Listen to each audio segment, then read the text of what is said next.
El hecho de tener EPOC como tal exacerbado que requiera ventilación mecánica, también de los pacientes que tuvimos en estos 3 años, 2.456 en terapia intensiva, 870 con ventilador, el 19% tenían EPOC y de esos 35 estaban en ventilador por EPOC exacerbado. Pero eso quiere decir que 65% tenían otra patología además del EPOC. Entonces, hay que ver qué hacemos con estos pacientes en el ventilador. De entrada, esto es un estudio en 42 terapias intensivas a nivel en todo el mundo, y se vio que hay diferentes variables asociadas a mortalidad. Y resulta que ninguna era si lo conecté o no al ventilador. Todas eran la edad. Todo el mundo sabemos que el Apache, SOFA y todo va a ir deteriorándose el número dependiendo de la edad. Pues evidentemente la severidad de las disfunciones orgánicas, respiratorias y no respiratorias, los días de estancia antes de UTI. ¿Qué es lo que sucede? Tenemos pacientes que retrasan intubaciones previamente inminentes. ¿Por qué? Porque tiene EPOC. Entonces no lo quiero intubar. Y mientras más días pasen antes de llegar a terapia e intubar, es mayor predictor de mortalidad y de desarrollo de disfunción orgánica, no necesariamente pulmonar. El que tenga una falla previa no respiratoria nos va a dar mayor mortalidad. En todos estos estudios se midieron diferentes variables respiratorias, desde frecuencia, pH, PaO2, etcétera, y se vio que el hecho de tener ventilación mecánica no influye en la mortalidad del paciente con EPOC. Entonces, primera creencia que hay que quitarnos: si el paciente tiene EPOC, sí lo podemos meter al ventilador. No se va a morir porque tenga EPOC previo. Se va a morir porque no lo manejamos y no quitamos la causa previa, o porque retrasamos la intubación. Es exactamente lo mismo que pasó en COVID. La gente tenía terror al ventilador y cuando lo intubábamos, pues ya no podíamos ofrecer nada. Entonces, primero, quitar esa creencia. ¿Por qué? En pacientes con EPOC no exacerbado y EPOC exacerbado, me determina más la saturación con la cual llegó que el conectarlo o no al ventilador. Y por supuesto, los días en ventilador. Pero de ahí en fuera no hay nada que nos diga que si conecto al paciente al ventilador se va a morir más. ¿Cuál es la diferencia entre un paciente convencional que conectamos al ventilador y un paciente con EPOC? Lo más importante, la limitación que tenemos en el flujo expiratorio. Y no nada más me refiero a EPOC fumador, sino hablamos también de asma, cualquier bronquiolitis obliterantes, fibrosis, y en todos ellos tenemos algo en común: la bomba ventilatoria. Ya el doctor Ibarra habló sobre los músculos, habló sobre el diafragma y habló sobre el reposo. ¿Qué es lo que aprendimos muchas veces en ventilación mecánica? Vamos a progresarlo, vamos a dejarlo durante el día, que trabaje, soporte, PAF, BAP, lo que ustedes quieran. Y en la noche hay que dejarlo descansar. ¿Al paciente o a ustedes? El paciente no requiere, todos respiramos. Todo lo que no se usa se atrofia. Si nosotros no usamos el diafragma cierto número de horas, se va a atrofiar. Y si estos pacientes ya tienen una alteración en la bomba ventilatoria, se va a atrofiar más rápido. Entonces no hay que dejarlo descansar como lo creíamos antes. No hay que regresarlo a que quede flat. No, hay que regresarlo a que trabaje poquito. Hay que bajarle la carga. ¿Por qué? Porque tenemos hiperinflación dinámica y también tenemos autopip. ¿Qué pasó?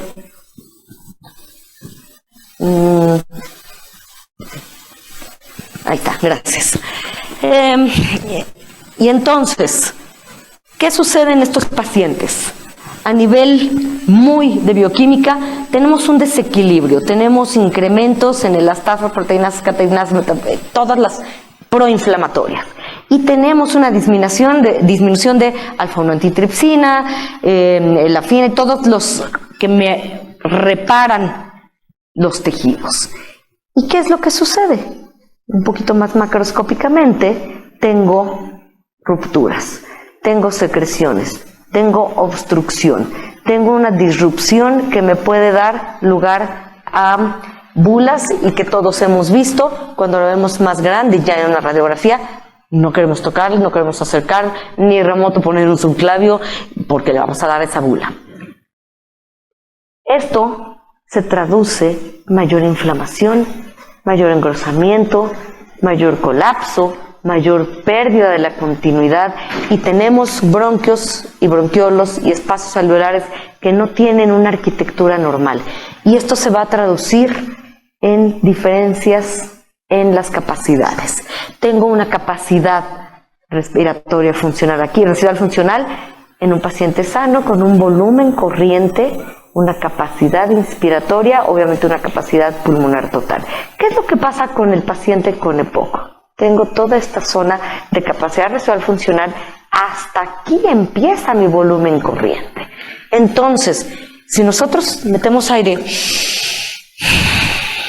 y sacamos aire normal, cuando querramos volver a meter aire es porque ya saqué todo. ¿Qué pasa si hacemos esto? Salgo y otra vez, ahora meter aire aquí, a la mitad. Voy a estar respirando en este espacio.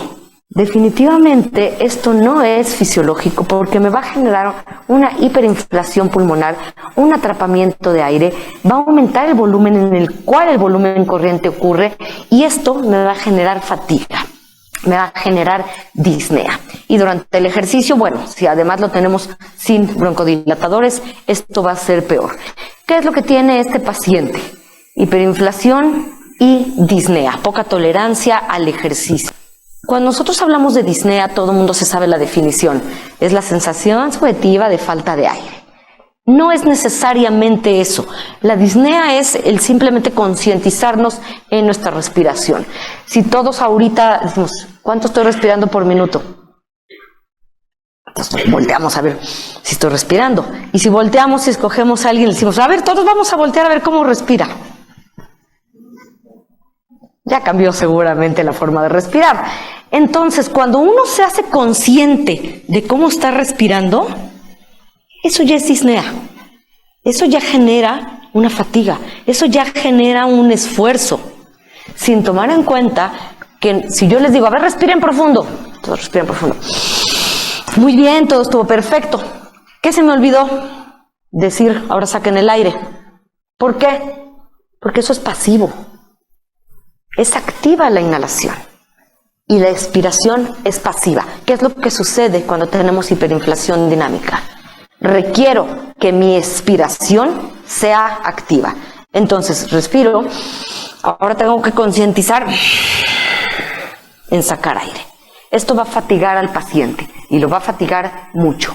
Esto va a generar una poca tolerancia al ejercicio.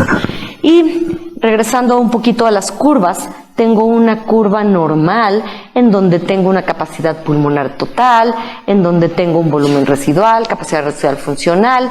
¿Qué pasa con un EPOC? Esta curva se me hace completamente diferente y si a eso lo descompensamos, tengo una capacidad todavía mucho menor. Y entonces los objetivos en un paciente con EPOC siempre va a ser el confort y la disminución de esta fatiga.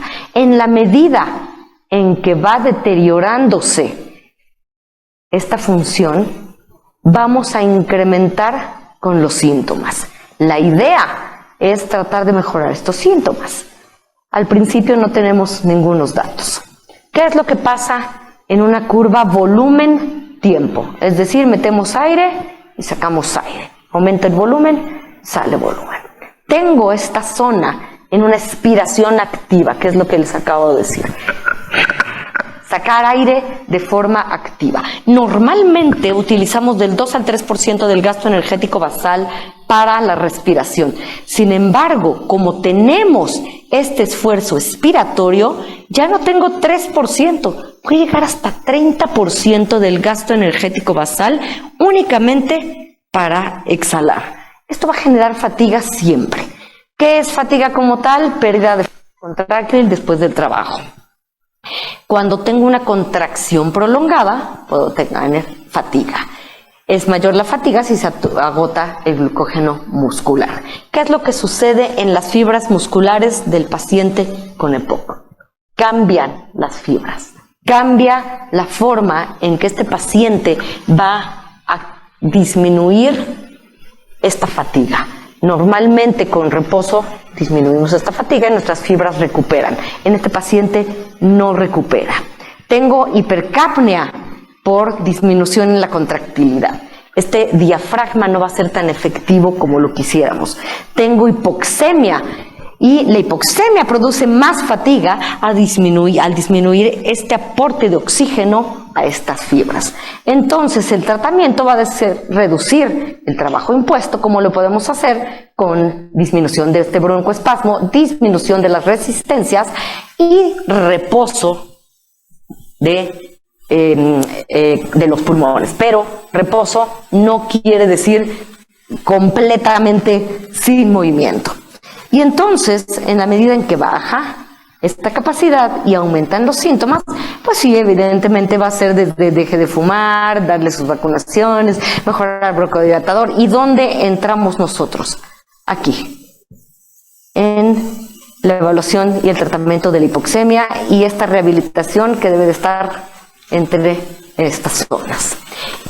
Esquemáticamente vemos cómo se va llenando de secreciones y cómo se van rompiendo las paredes, microscópico, macroscópico, y en la vida real, que es lo que nosotros vemos. Pacientes con un parénquima completamente destruido. ¿Y qué opciones tenemos?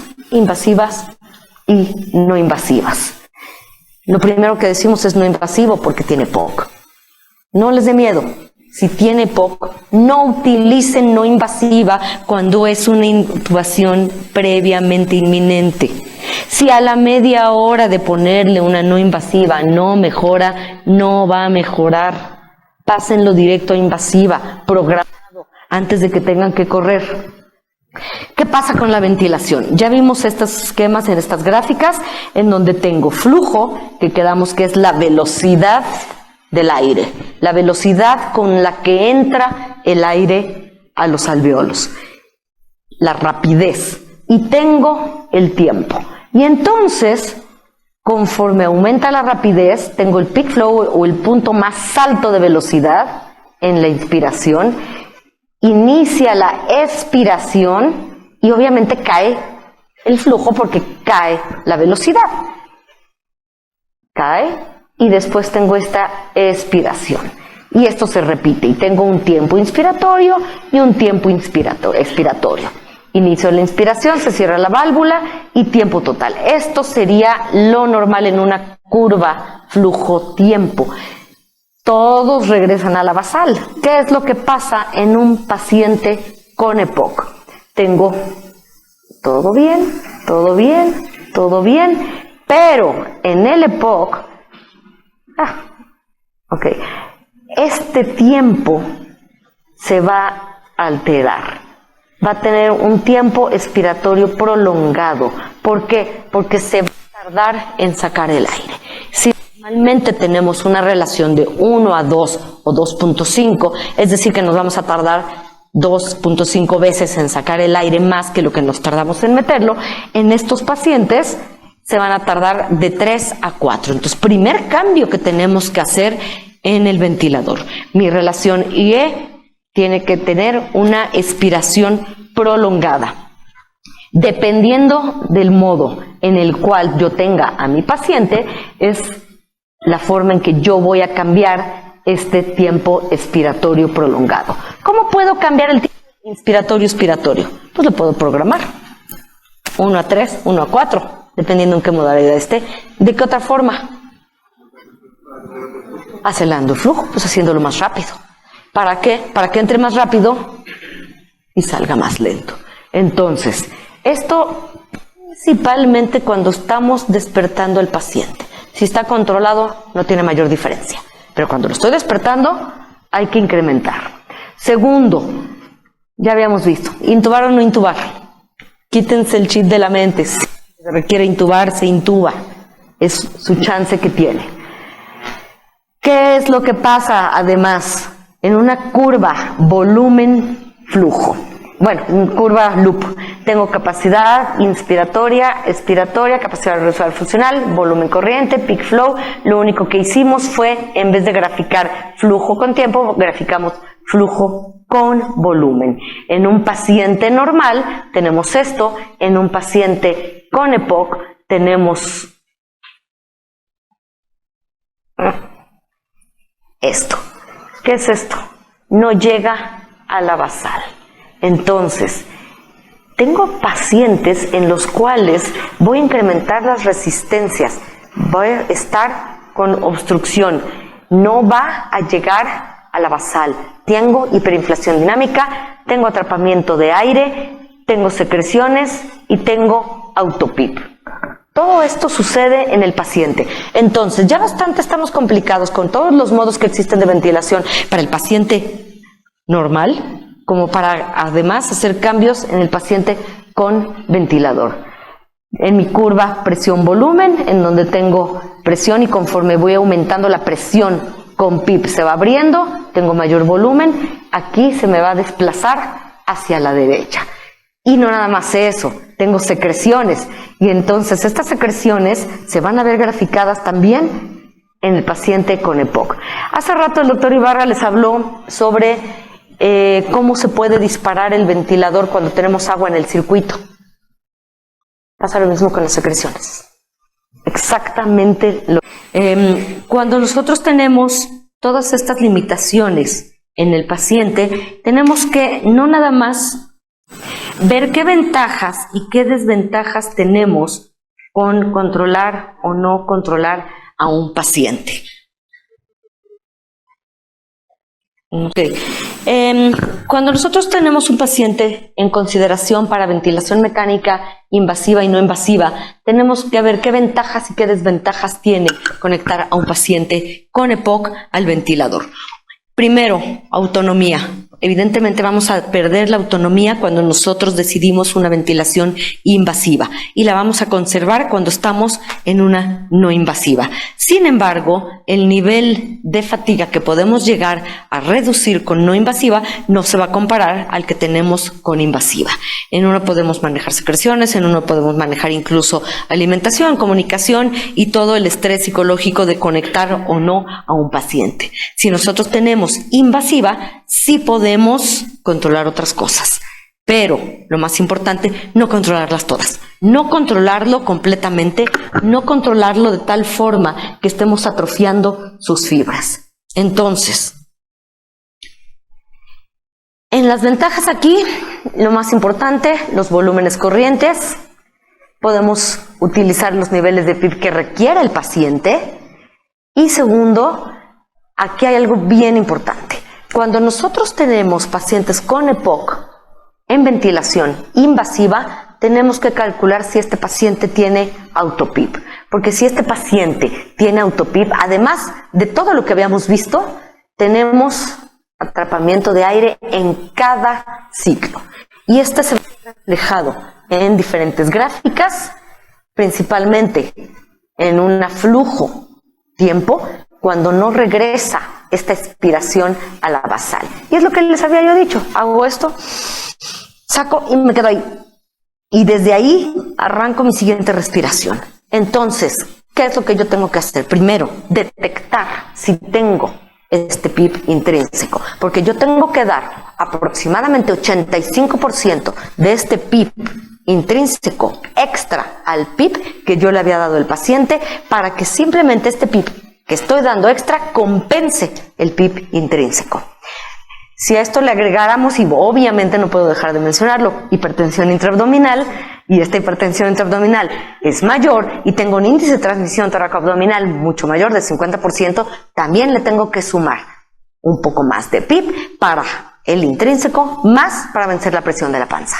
Entonces, tengo que dar PIP extra. ¿Por qué? Porque el PIP intrínseco me va a fatigar más al paciente, va a tener un rendimiento subóptimo, va a tener un disparo inadecuado, carga y fatiga de los músculos, las presiones van a incrementar intratorácica con todos los riesgos que esto implica, barotrauma, disminución de retorno venoso, poscargas, distensibilidades, disociación o asincronías o disincronías y definitivamente mediciones incorrectas de las variables fisiológicas. Si yo tengo todo un incremento en la presión intratorácica y yo mido con un parámetro de presión mis variables hemodinámicas, es decir, PVC, PVCP o la que ustedes gusten y manden, se va a ver alterado por simplemente este incremento en la presión intratorácica y no me va a reflejar la precarga. Que bueno, sabemos que la precarga como tal tampoco podemos valorarla por presión, pero va a ser todavía más difícil de detectar. ¿Qué hay con respecto a la no invasiva? Pues desde los primeros ventiladores que no había las interfaces suficientes y que se adaptaban con un Puritan Bennett, hasta algunas cosas que se utilizan en algunos lados, que no tenemos nosotros, en algunas diferentes interfaces como la Jason Mask o las nasales o faciales. ¿De qué va a depender de todo esto? De la disponibilidad que tenga yo en mi hospital. Porque no todos en todos lados tenemos todas las interfaces. Sin embargo, si ustedes preguntan, lo más cómodo siempre va a ser una careta. ¿Cuántos tienen careta? No está tan fácil. Y un porcentaje todavía dice que puede llegar a dar claustrofobia. Sin embargo, tienen un poquito más de autonomía. Nasal, ¿cuál es el problema de la nasal? La boca. Y entonces nos las ingeniamos entre enfermería y nosotros nos coludimos y le ponemos una cosa horrible para que le abra. ¿Y qué hace el paciente? Y de todas maneras puede abrir la boca. Entonces, hay que seleccionar bien la interfase, porque está bien corroborado que la no invasiva en EPOC es probablemente donde más experiencia se tiene, donde mejor disminuye el trabajo respiratorio, donde hay menor fatiga, donde hay buen intercambio, sí evita la intubación, pero nuevamente no retrasen intubaciones previamente inminentes. Sí son simples, sí se puede usar para emergencias, sí permite evaluar rápidamente. ¿A qué me refiero rápidamente? Media hora, no se tarden más, si no jalo en media hora no va a jalar. Sí alivia dramáticamente la disnea, sí es bien tolerado, definitivamente da menos miedo y menos ansiedad que la del tubo endotraqueal, permite la autonomía, comunicación oral, toser, deglutir. Virtual ausencia de complicaciones relativo, pero podemos llegar a tener lesiones a nivel facial. Las demandas no son porque el paciente se murió, la demanda no es porque el paciente vivió, la demanda es porque le quedó una marca en la cara. Cuando ustedes ponen el ventilador no invasivo, ¿qué hacen? Y se les sale el cachete. ¿Tiene fuga? Ah, pues apriétalo más. No, pero tiene más fuga. Ponle un parche aquí. No, pero tiene más... No. Cuando nosotros ponemos una no invasiva, todos los ventiladores nuevos tienen una cosa que se llama compensación de fugas. No se estresen porque tenga fuga. Con que meta el volumen corriente suficiente. Si nosotros ponemos un ventilador no invasivo, no es armo todo, pongo y le prendo. No, es le prendo, acerco la mascarilla, se la pongo al paciente y lo dejo ahí y yo me quedo ahí y veo cómo tolera. Y si todo tolera y todo está bien, entonces empiezo a amarrar lo demás y no al revés. No invasiva no quiere decir más fácil. No invasiva quiero decir me quedo más cerca del paciente. Porque en cualquier momento empieza a fallar. En cualquier momento tengo que cambiar lo invasivo. Es más difícil. Hay que estar físicamente más presentes que con una invasiva. Sí, por supuesto que es más fácil el destete. Sí, si es terminal, también es menos dramática. Y sí, es una excelente alternativa. Sin embargo, no hay que retrasar. Definitivamente, aunque llevo más de 10 años diciendo que la curva de aprendizaje, sigo diciendo de la curva de aprendizaje. ¿Por qué? Porque no invasiva no quiere decir ya me voy. Mejora el trabajo, mejora la disnea, es ampliamente utilizada, tiene muy buena experiencia, tiene buenos resultados, mejora CO2, mejora oxigenación, es seguro. Pero no retrasa no retrasen intubaciones previamente inminentes. ¿Qué hay que aprender de aquí? Entender la fisiología pulmonar. Es diferente. Primero, no dañar nuevamente. Sí, el tratamiento actual en EPOC exacerbado es no invasiva. No invasiva, que ventilación mecánica es mejor. Depende. Depende del caso. No aumenta la mortalidad cuando le pongo invasiva.